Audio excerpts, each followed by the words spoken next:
Ladies and gentlemen, welcome to our special IVF awareness segment. আজ আমাদের সঙ্গে একজন খুব স্পেশাল গেস্ট রয়েছেন।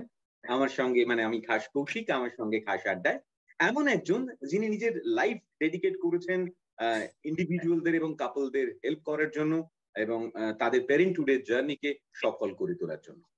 Kolkata Birla IVF and fertility doctor Souren Bhattacharya আমাদের সঙ্গে রয়েছেন, ন্যাশনালি এবং ইন্টারন্যাশনালি রিকগনাইজড আইভিএফ স্পেশালিস্ট, যার প্রায় 32 বছরেরও বেশি অভিজ্ঞতা এবং যার তত্ত্বাবধানে 6000-এরও বেশি সফল আইভিএফ হয়েছে। So please give a warm welcome to Dr. Souren Bhattacharya, an esteemed fertility specialist and expert in the field of vitro fertilization. নমস্কার স্যার, আমার খাস আড্ডায় স্বাগত। নমস্কার। নমস্কার স্যার, একদম গোড়া থেকেই শুরু করা যায়, আমাদের মতো লেম্যানদের জন্য একদম বিষয়টা যাতে একটু প্রাঞ্জল করে বুঝিয়ে দেওয়া যায়। এই ইনফার্টিলিটি, এই শব্দটা আমরা প্রায় শুনি, এই ইনফার্টিলিটিটা আসলে কি এবং বিভিন্ন দম্পতির মধ্যে বা কাপলের মধ্যে এটা কতটা কমন, সেইটা যদি আমাদের শুরুতে একটু বলেন স্যার। দেখুন, ইনফার্টিলিটি বলতে আমরা যা বোঝাই হচ্ছে একটা স্বাভাবিক কাপল, স্ত্রী এবং পুরুষ ম্যারিড কাপল, তারা যদি 1 বছর ধরে তাদের সেক্সুয়াল রিলেশন ঠিক থাকে, উইদাউট এনি কন্ট্রাসেপটিভ ইউজ করে তারা বাচ্চা চাইছে এবং 1 বছর ধরে স্বাভাবিক রিলেশন থাকার পরেও যদি তাদের কোনো কনসিভ না করে, তখন তাদেরকে পরামর্শ করা উচিত যে আমাদের কেন বাচ্চা আসছে না, আমরা তো স্বাভাবিকভাবে মেলামেশা করছি। তো তখন আমাদেরকে ওই টার্মটা আমরা তখন ইনফার্টিলিটি বলে ওটাকে গণ্য করি। তবে এখানে একটা জিনিস আছে যে যদি বয়স্ক হয়, স্পেশালি মহিলা যদি আবার 35 হয়, তাহলে 1 বছর ওয়েট করা উচিত না। তাহলে তাদেরকে 6 মাস পরে, after trying for a pregnancy, যদি তারা 6 মাস অব্দি চেষ্টা করতে পারে বিয়ে থার পরে, আর তারপরে যদি না আসে, তখন তাদেরকে আমাদের কোনো ডক্টরের সাথে, ফার্টিলিটি স্পেশালিস্টের সাথে কনসাল্ট করা উচিত যে কি কারণে হচ্ছে না। তো definition is 1 year for a standard, and if elderly তাহলে 6 মাস পরেই তাদেরকে আসা উচিত। আপনার সেকেন্ড প্রশ্নটা ছিল যে কত কমন আমাদের ইনফার্টিলিটি। শতকরা আমি বলবো 1 in 4 to 5 কাপলস, এখন আগে আমরা 6 কাপলস বলতাম, এখন 1 to 4 in 4 to 5 couples are passing through some stage of subfertility, I know, at some point of their lives. So it is round about কিছু না হলো 18 to 20% এর কাছাকাছি ঘোরাঘুরি করে। যথেষ্ট অ্যালার্মিং এবং যথেষ্ট চিন্তার কারণগুলো আমরা ধীরে ধীরে খোঁজার চেষ্টা করব। তবে আপাতত যে কারণটা জানতে চাইছি সেটা হচ্ছে যে পুরুষ এবং নারী উভয়ের ক্ষেত্রেই প্রাইমারি কজেস গুলো কি কি, এই ইনফার্টিলিটি কি কি কারণে এটা হতে পারে স্যার?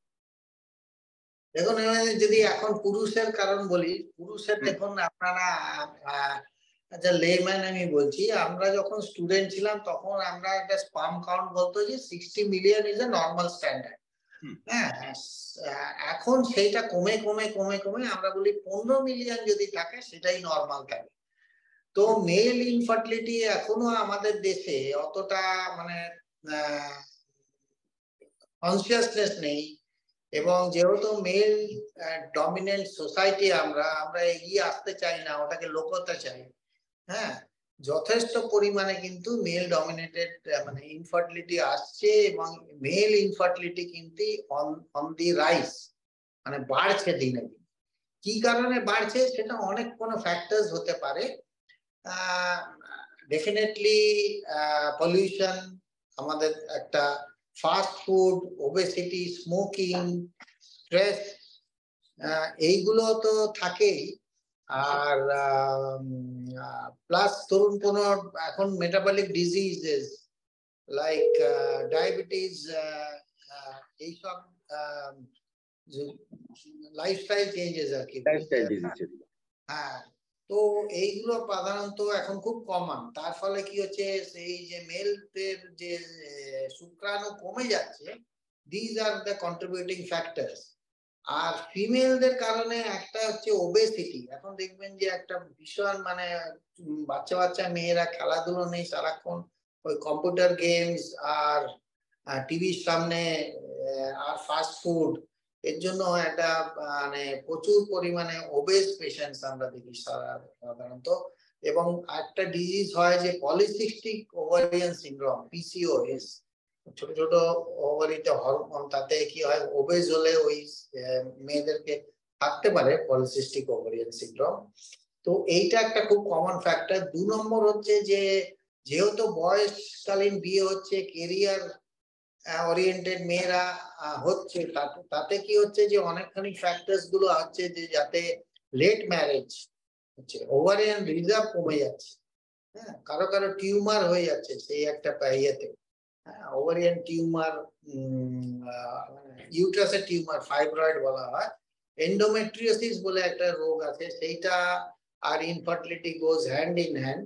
যেখানে যখন পিরিয়ড হয়, পিরিয়ডের ব্লাড গুলো কিছু কিছু ভেতরেও পড়ে, তাতে জরায়ু সবগুলো নিয়ে আটকে যায় এবং ভীষণ খুব বাজে রোগ ওটা, তার কোনো পার্মানেন্ট চিকিৎসা নেই। সেইটাতেও বন্ধ্যাত্ব খুবই সাধারণ হয়।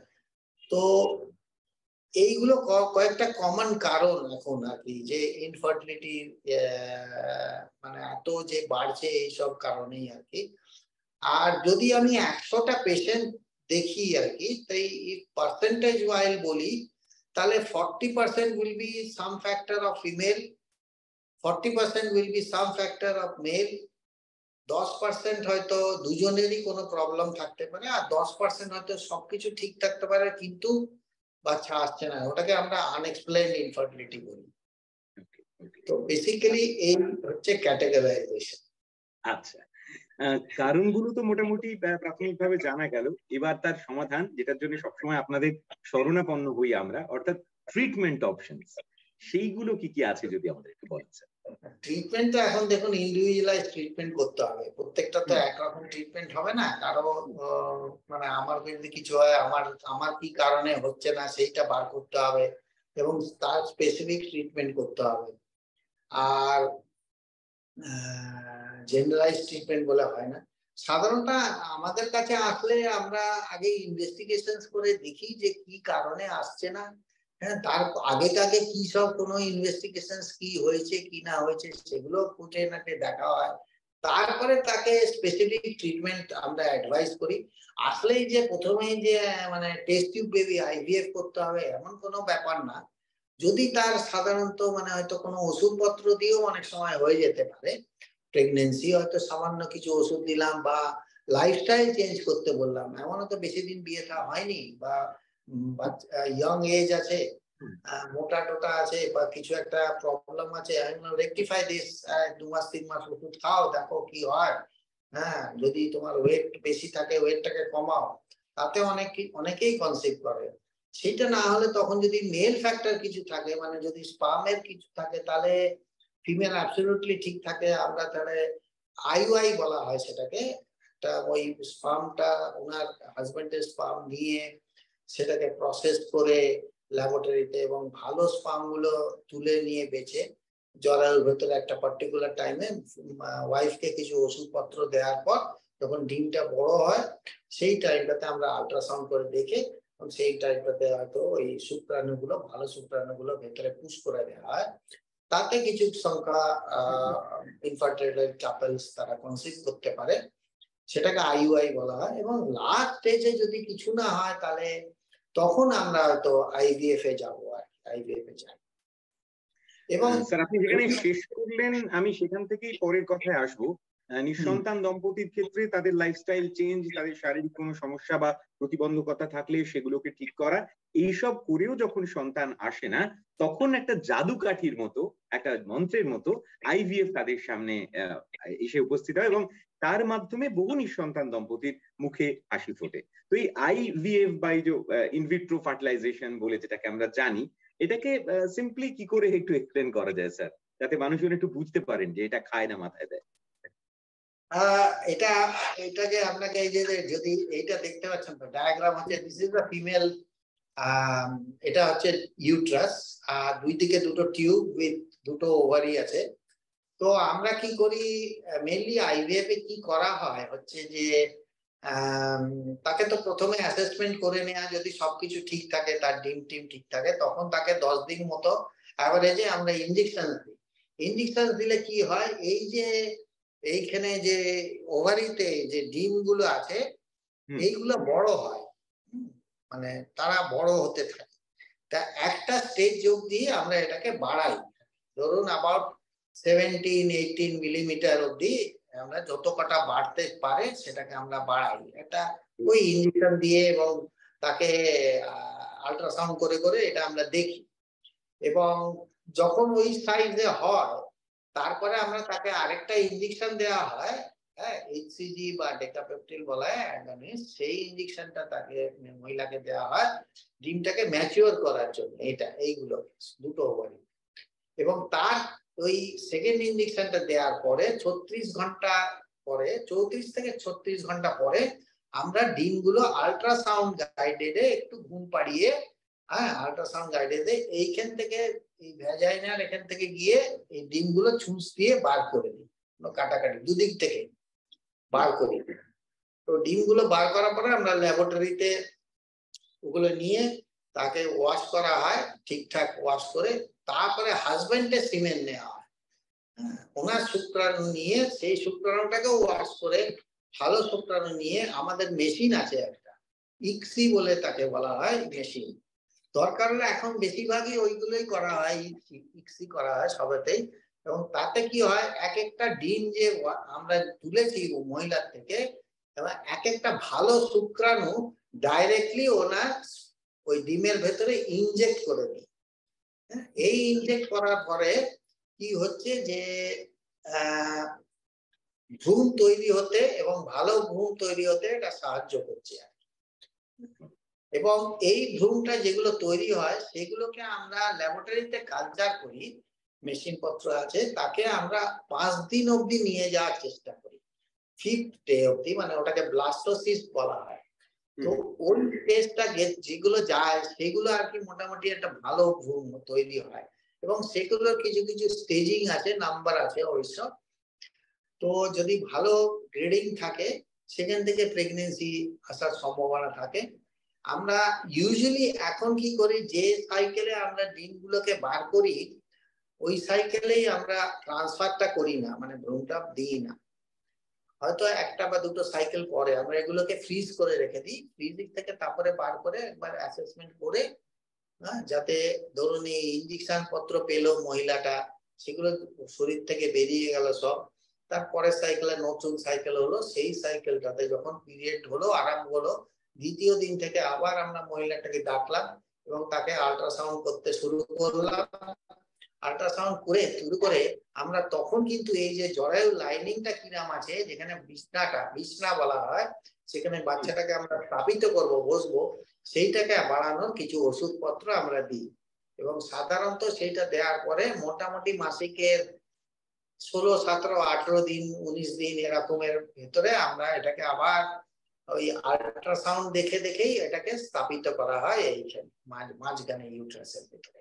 তখন সাধারণত কোনো অ্যানাস্থেসিয়া লাগে না, এমনি প্রসিজারটা করা হয়। কিছু কিছু ক্ষেত্রে খুব অ্যাপ্রিহেন্সিভ ওম্যান বা কিছু কোনো কারণ মেডিকেল কন্ডিশন আছে, তখন হয়তো আন্ডার জেনারেল অ্যানাস্থেসিয়া আমরা এটাকে হয়তো জেনারেল এই ভেতরে দিই আর কি, ট্রান্সফার করি। এবং ট্রান্সফারের 14 দিন পরে আমরা টেস্ট করে দেখি কি রেজাল্ট আসলো, পজিটিভ না নেগেটিভ। তো এই না নাটসেল ইজ আইভিএফ, মানে এই টেস্ট টিউব বেবি বলা হয়। এখন টেস্ট টিউব মানে আমরা টিউবে কিছুই করি না, কিন্তু প্রচলিত যে টেস্ট টিউব, মানে কোনো টেস্ট টিউবের ভেতরে এই বাচ্চাটা কোনো রোগ সেরামও করে না, আলাদা মেশিন পত্র আছে, টিউব, হ্যাঁ আচ্ছা, যেহেতু ল্যাবরেটরিতে হয়, আমরা মেডিকেল টার্মে এটাকে ইনভিট্রো বলা হয়, যেহেতু বডির বাইরে হচ্ছে সেই জন্য ইনভিট্রো ফার্টিলাইজেশন বলা হয়। চলিত নাম লেম্যানস টার্মে টেস্ট টিউব বেবি। খুব সুন্দর করে আপনি ব্যাপারটা বোঝালেন স্যার, মানে যে কোনো সাধারণ মানুষের পক্ষে ব্যাপারটা খুব সহজ এবং বোধগম্য। স্যার, এরপর একটা খুব গুরুত্বপূর্ণ কথা জিজ্ঞেস করবো, সেটা হচ্ছে যে বর্তমান প্রজন্মের যারা, আধুনিক প্রজন্মের যারা, তারা কিন্তু এই আইভিএফ সম্বন্ধে যথেষ্ট সচেতন এবং তারা এর উপর অনেকটা ভরসাও করে। আইভিএফ এর মোটামুটি সাকসেস রেটটা কিরকম এবং কি কি ফ্যাক্টর আছে যেগুলো এই এর সাকসেস চান্সটাকে ইনফ্লুয়েন্স করে? সাকসেস রেটটা দেখুন, অন অ্যান অ্যাভারেজ যদি আমাদের বিল্লাতে আমরা অ্যাবাউট 65-70% প্রত্যেক মাসে আমরা টাচ করি, অন অ্যান অ্যাভারেজ আমি বলছি। তো সাকসেসের অনেক কিছুর উপরে ডিপেন্ড করে। একটা তো আপনার যে এজ অফ দ্য উম্যান, তার এগ কোয়ালিটি কি, হাজবেন্ডের সিমেন কোয়ালিটি কি আছে, ভ্রূণটা যেটা তৈরি হচ্ছে সেইটার কোয়ালিটি কি আছে, তার উম্যানের কোনো মানে আদার কোনো প্যাথোলজিক্যাল ডিজিজ আছে কিনা, যেমন আমি বলছিলাম একটু আগে যে ফাইব্রয়েড আছে কিনা, এন্ডোমেট্রিওসিস আছে কিনা, হ্যাঁ, পেলভিক ইনফ্ল্যামেটরি ডিজিজ আছে কিনা, এইসব কারণে অনেক সময় এফেক্ট করতে পারে এটা। এই যে একটা বিরাট ফ্যাক্টর থাকে, যত এজ বড় হয় তাতে মানে বেশি হয়, তখন কি হয় একটা এজিং ফ্যাক্টর চলে আসে, যার ফলে কি হয় যে ব্লাড চলাচল, রক্ত চলাচলের ইন্টারেস্টটা কমে যায়, ইন্টারেস্টটা ছোট হয়ে যায়। তো তাতে সাকসেসটা একটু হ্যাম্পার করে এইসব ওমানদের। আর ইয়ঙ্গার দ্য বেটার। এটা ওকে ওকে।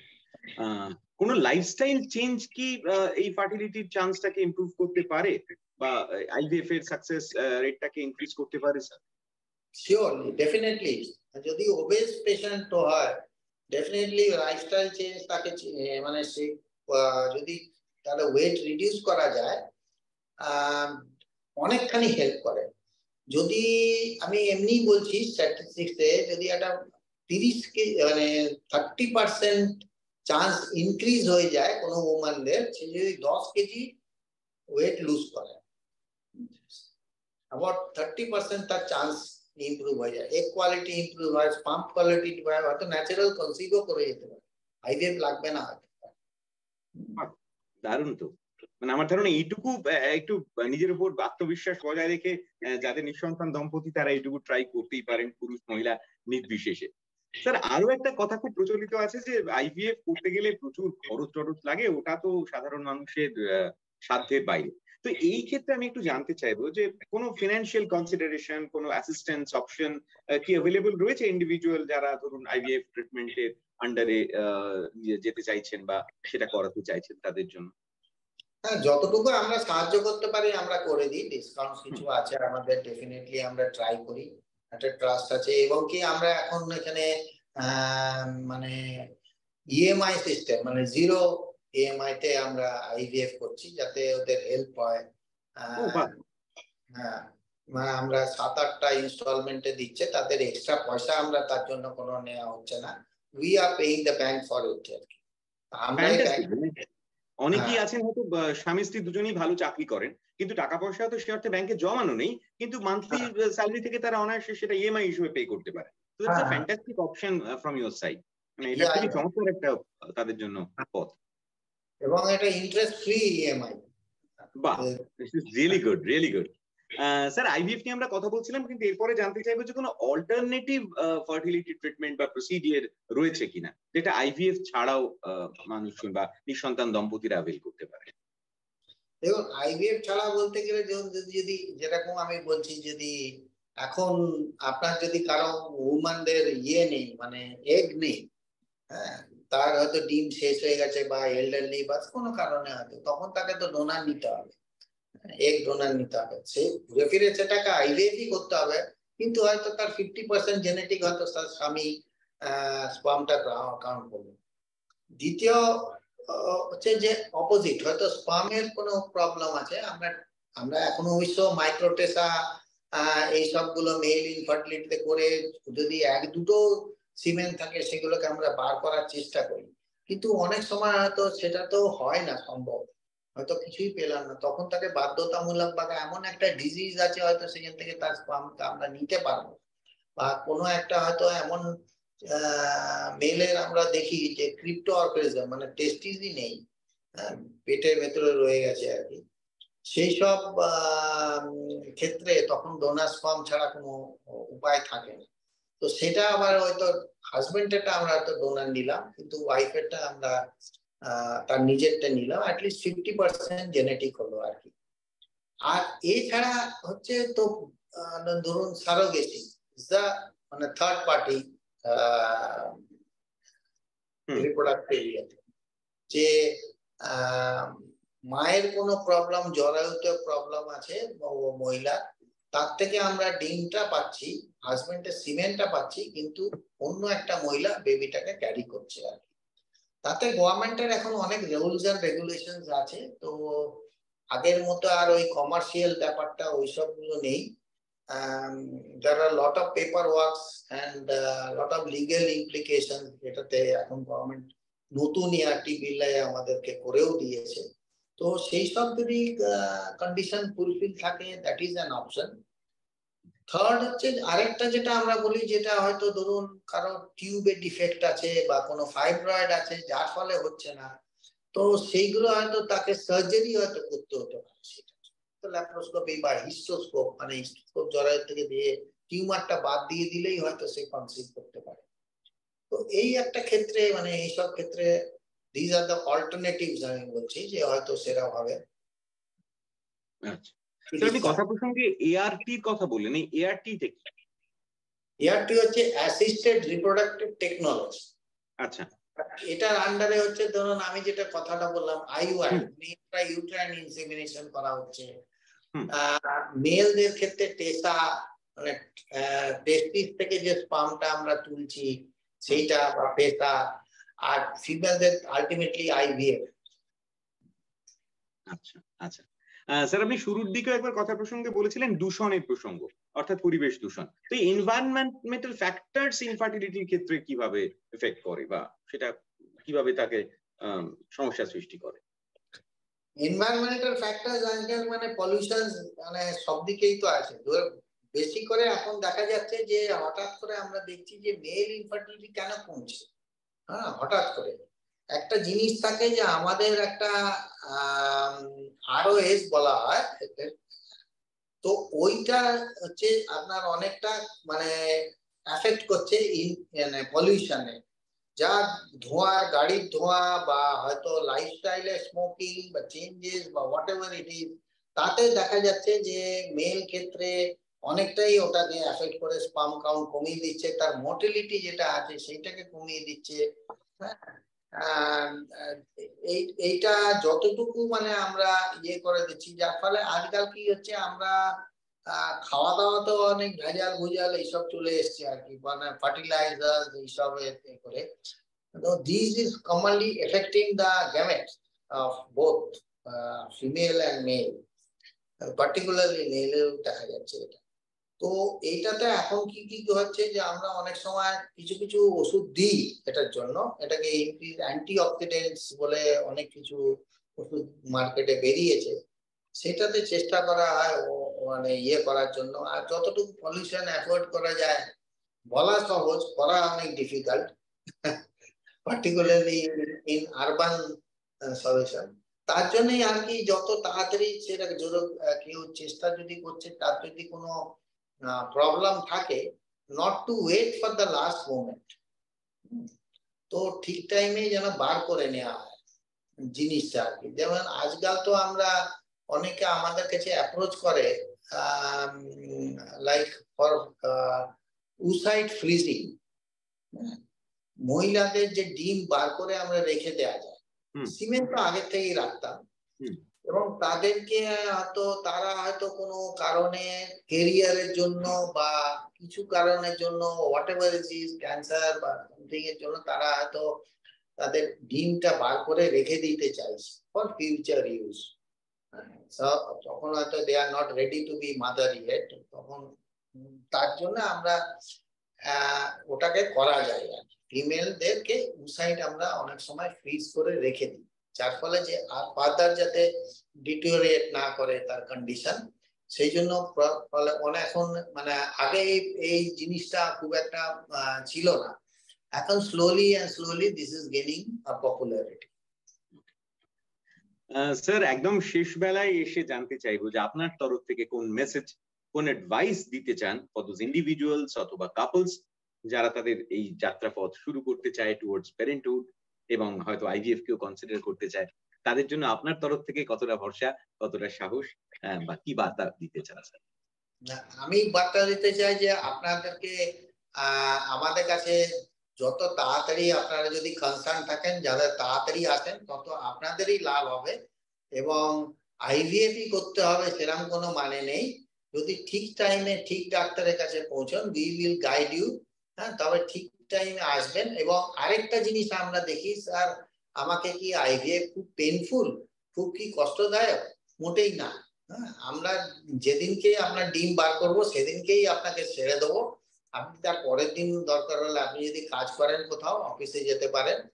এবং আপনার যদি প্রেগনেন্সিও আসে, সেই প্রেগনেন্সিও এমন কিছু না আপনি আপনাকে বিছানায় শুয়ে থাকতে হবে 9 মাস, এরকম কিছু না। আই ক্যান জলি ওয়েল আপনি আপনার নর্মাল লাইফ লিড করতে পারবেন। হ্যাঁ, একটু কমন সেন্স তো সবটাতে নর্মাল প্রেগনেন্সিতেও লাগে, সেইটুকু যথেষ্ট। So please come to us at the right time, we will guide you. And আপনার ট্রিটমেন্ট আমরা ঠিক টাইমে করলে আপনাদেরই সাকসেস হওয়ার চান্সটা বেশি। And IVF is not at all costly, it is affordable. আর 10 বছর আগে যা ছিল এখন তা নেই। হ্যাঁ, আর যদি কারো লাগে we are there, আমরা হেল্প করার জন্য সবসময় আছি পাশে। Thank you doctor, thank you very much. আজ আমাদের সঙ্গে খাস অতিথি হয়েছিলেন ডক্টর সৌরিন ভট্টাচার্য, এবং আজকে ডক্টর তার এক্সপার্টাইজ নিয়ে, তার আইভিএফ নিয়ে ইনসাইট আমাদের সঙ্গে শেয়ার করলেন। এত ব্যস্ততার মধ্যেও আপনি এতটা সময় আমাদের দিলেন। and your dedication to helping couple and individuals on their journey towards parenthood is truly inspiring. তো ডক্টর, আমাদের সঙ্গে থাকার জন্য অনেক অনেক ধন্যবাদ। আগামী দিনে আবার কোনো সমস্যায় পড়লে আবার আপনার শরণাপন্ন হব। আপনি এইভাবেই হাসি মুখে আমাদের এইভাবেই ভরসা এবং আশ্বাস যোগাবেন, এটাই আমাদের বিশ্বাস। নিশ্চয়, নমস্কার, আমারও ভালো লাগলো। Thank you sir, thank you. And আপনার জন্য বলবো, যিনি এই মুহূর্তে আমার এই অনুষ্ঠান দেখছেন, মিরাকলস হ্যাপেন। আর আজকের দিনে দাঁড়িয়ে it's all about hope and happiness. So হাসতে থাকুন, আনন্দে থাকুন, বিশ্বাস রাখুন এবং ভালোবাসা ছড়িয়ে দিন। Hashtag start your joy. This initiative is brought to you by Bharat serums and vaccine. Thank you.